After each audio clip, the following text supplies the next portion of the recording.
What's going on, guys? It's your boy Ethan. Welcome to the poker vlog. Just got one really quick and exciting announcement before we get into the actual video. Have my very first meetup game in California coming soon. I'll be in Hustler Casino from September 17th and 18th. They'll be from 3 p.m. to 8 p.m. and it'll be co-hosted with yours truly, Mariano. If you want to come hang out, catch some punts from the both of us, Hustler Casino, you know where to be in about a week and a half or so. So 3 to 8 p.m. On the 17th, we'll be playing 2-3. On the 18th, we'll be playing 5-5. And it'll be a blast. So I'll be there all weekend. Hope to see a bunch of you that are local from the area. I have a lot more exciting announcements to come in future vlogs. But if you want to follow me on Instagram to be up to date and get the information and all of this stuff first, before I announce it on the vlog, and then shoot me a follow there. I post there daily. But I'll see you guys at Hustler Casino if you're from around the LA area. See you that weekend. What's going on, guys? It's your boy Ethan. Hope you're having a great day. Behind me, we've got the Bellagio poker room. It seems like we just keep getting cracked every time we play here, but we're back for revenge. We're in the lab studying with the Solve for Why homeschool and a lot of their content. So if you actually want to learn a lot more about poker, cash game strategy, all that fun stuff, use my affiliate link down in the description below. Big shout out to Solve for Why. Their content is absolutely phenomenal, top tier, and always learn a lot right there. But we got Mariano in our table as well on the 5-10 game, in for 1500. We're about to get started. It's a brand new table. And yeah, let's go for revenge. Let's try to run it up, and we can't lose with the Luck Box merch, of course. But yeah, Solve for Why link, affiliate link down in the description below. Big shout out to them for all of their help and content material. Always very helpful. Let's get into the hands. The last time we played 5-10 here at the Bellagio did not go great. Let's try to go for revenge and redeem ourselves here. One of the first hands with Ace-9 of spades in early position, I raise it up to $30. We get the cutoff, who looks like a pro here. He makes the call. And then we get the small blind and big blind to call as well. So we're going four ways. And the flop comes Ace, 10, 9, 2 clubs. Two pair on this flop is going to be a good start for us. So an action checks to me. I bet out $80 and we get one player to make the call. And of course, it's the player in the cutoff. So we're going out of position, heads up. The turn is the Jack of spades. It's a very connected card. We're sitting with one of the better two-pair combos available versus Jack-9 or Jack-10. I think we can get a lot of value from hands like Queen-Jack, Queen-10, hands that have improved two-pair and good equity. So I think a big bet is in order here, and I decide between overbetting or going 75% pot. I decided to go with a sizing of 230. With this bet and sizing, he decides 230 is a good price and makes the call. So we've got a pretty big pot brewing here. We're off to a river. The river is a 4, a total brick city card, and I think now we can probably rip it all in or even just bet really big again. And a big bet is what we go with. We size up to $600, and sadly, he just folds really quickly. This might have seemed like a misplay, potentially on the river. Looking back, maybe an overbet would have been better, but regardless, still happy to win one of the first hands of the day. In this next spot with Mariano to our right, we're on the button with Jack-9 of hearts. There's an ungun open to $40. In the cutoff, our buddy Mariano makes the call. This hand seems playable enough to go for it. I call as well, and we're going three ways to a flop. The flop comes Jack, 7, 6, 2 spades, and a heart. Action checks to Mariano, and he bets out $100. We've got top pair and plenty of backdoor draws to improve into.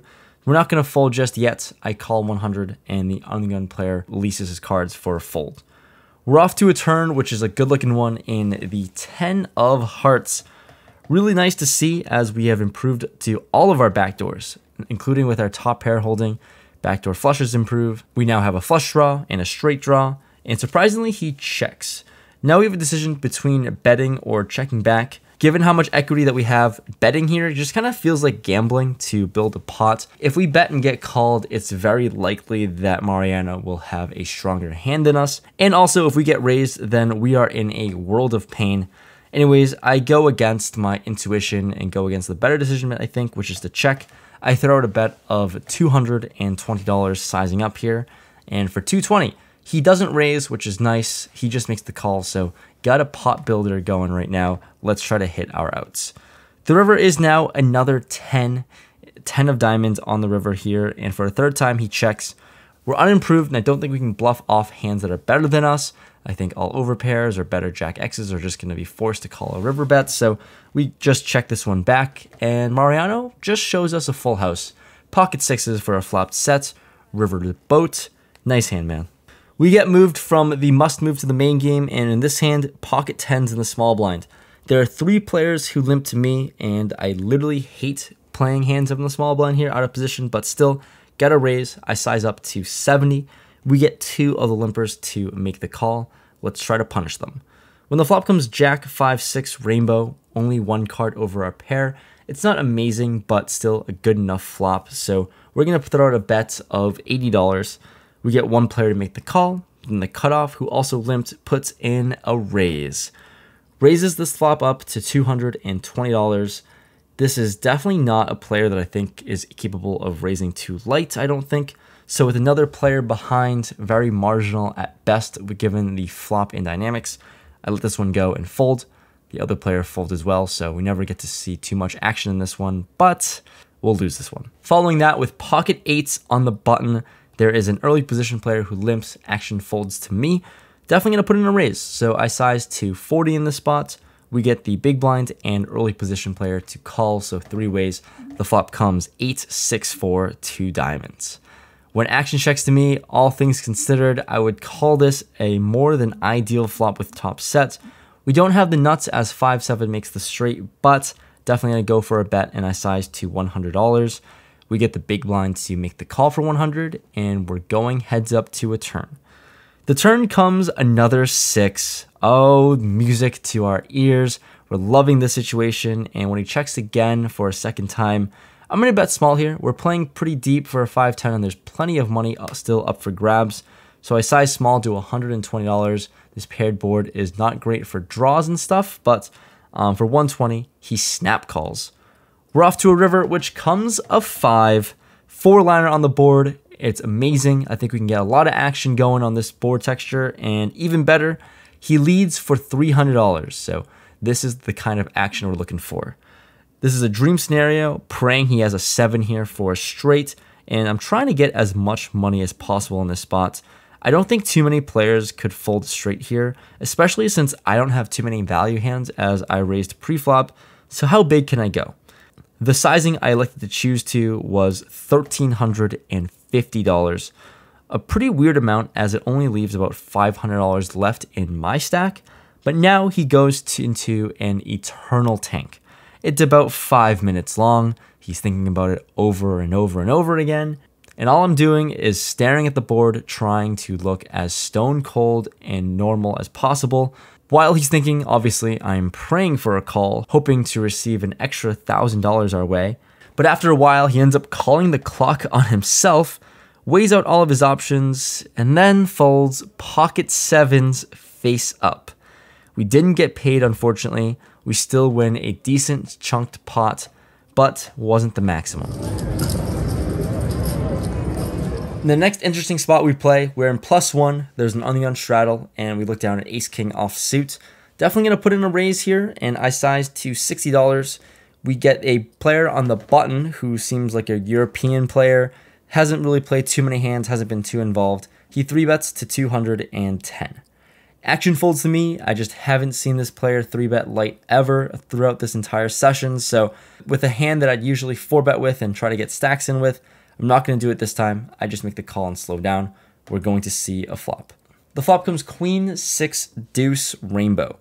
I check to him, completely whiffed. He bets out $200. And I think sometimes we can be holding the same hand given this 50% pot size bet. But calling also seems fine as well.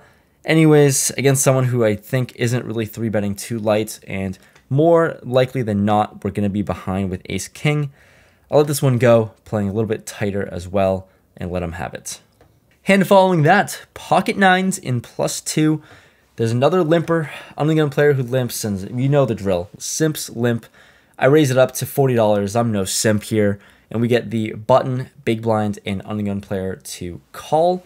Let's go multi-way to a flop. The flop comes Jack 7-4, 2 hearts. Action checks to me. Like I said, only 1 card over a pair. Definitely going to bet small in this spot, so I size to $50. And we get to see where we're at. The button and big blind make the call, so not feeling great when we get 2 players to call. When the turn is the 3 of diamonds, brings in 2 flush draws. Action checks to me, and I'm just going to check this one back with a pair and showdown. action checks around. The river comes the 5 of hearts, so front door flush does get there as well. Action checks all the way around once again, and this big blind player shows us the good old 3-4 offsuit. Called with bottom pair, drilled 2 pair on the turn, and he's going to take it down. For the last notable hand of this session, we pick up 8-9 of clubs in the big blind. There's an ungun straddle, and the cutoff player, the European player who hasn't played too many hands, he opens it up to $50. The button, who seems to be playing a wide range, makes the call, and I call here. The ungun player who straddled also calls, and I don't think we can 3-bet too often given the low SPR and the straddled pot, so we're going multi-way once again, and the flop is pretty ideal. Flop comes king, 9-8, rainbow. I check in flow. Action checks the cutoff player, who throws out a bet of $90. The button folds, and onto me. Although we're multi-way, raising here makes a lot of sense. I do think he's going to be c-betting a lot of king-high boards a lot of the time. So, on a rainbow board, I just make the call in slow play for now. The undergun player folds. So, heads up to a turn, which is the 7 of spades. Brings in 2 spades. And now, on a card that is definitely better for my range, and that can definitely be checked through a lot, I don't want to risk it. So I throw out a bet of $300 and lead out in this spot. If he makes the call, then it certainly narrows his range to a lot of King X holdings. So he does only make the call now, so it could be King X holding, could be improved to spades, maybe some sort of Jack 10 sometimes for the nuts, but we're off to see a river. The river is now the 6 of diamonds. Although there's a 4-liner here now on the board, I just don't think that this player has too many 10Xs in range, and certainly no 5Xs. So I think I can do one of 2 things. Either bet this river here and get a very light call by King X. I think our 2 pair is a little too strong to turn into a bluff, so that's not the intention there. Or we can just check this one back, let him bluff into it if he really wants to and see what happens. But I decided to just check this one back. Really wanted to experiment with a really large overbet as well, as we can definitely get called light by 1 pair strong King X's like Ace King. But I really don't think I should be testing out new experiments or ideas while I'm playing a $1,000 pot at 5-10. So ultimately, like I said, I just started on a check, and he quickly checks it back, which seems to be a good sign. We show our 2 pair, and surely enough, we are good. We take down the pot. Scary thing to bet on. The hand of the hand. Huh? It's you, I didn't check. That's a scary ass board. So, just cashed out of the session. Big thank you to Mariano for letting me use your chip stack as my thumbnail. That was very gracious of you. Anytime, man. I mean, half that chip stack was his chips, so it only feels right. Something like that, sure. Yeah, we'll see what happens at the lodge when we battle it out. But getting through to the boys right now, and they're not paying attention. It's totally okay. But yeah, anyways, wrapping session. In for 2, up for 28. Couple hours in, not too bad. I'm getting hibachi. Maybe I'll get some outtakes or some outro stuff of us eating. We'll see how it goes. But yeah, thanks so much for watching the video. The lodge, that'll come up sometime soon. This is going to come out after the lodge. No, it won't. Oh, it won't? Oh, well, our version of my video of the lodge. Right. Yeah, but this would be after the lodge. So hopefully I stack his ass at the lodge if you guys are watching this. If you're watching this, the lodge already happened, right? Is that right? Yes, this is 100% correct. Yeah. So, more Vegas vlogs to come though. Hopefully you enjoy it. We might not be friends by the time you're watching this. Yeah, it's fine. At least I'll have all the money. Right. Perfect. All right, see you guys next time. Subscribe if you're new to the channel. Leave a like, all that fun stuff. See you next time. Peace.